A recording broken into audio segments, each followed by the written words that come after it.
3 сынып математика 98 сабақ текше тікбұрышты параллелепипед.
Төртінші есептің А нұсқасында дизайнер сызық салу үшін текше пішінді қорап әзірледі. Оған үлгі жасауға көмектес. Қорапты өз талғамыңа қарай сәнде.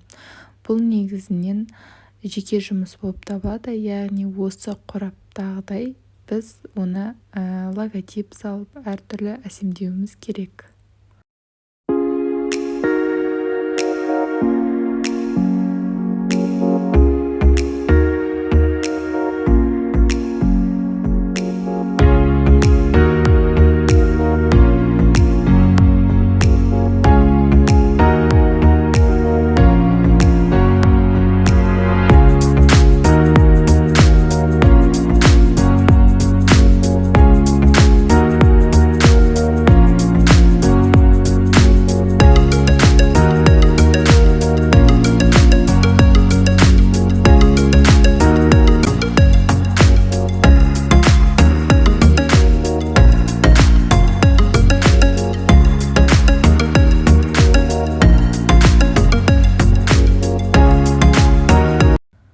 Алтыншы есепте қораптың жасалу алгоритмін түсіндір деген.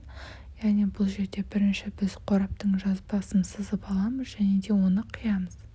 Екіншісі бұл қораптың сызылған сызықтары бойынша бүктеп дайындаймыз. Үшіншіден ұзындығы бойынша бүйір жақтарын бүктейміз. Ал төртінші ені бойынша бүйір жақтарын бүктейміз. Осылайша қорап дайын болады.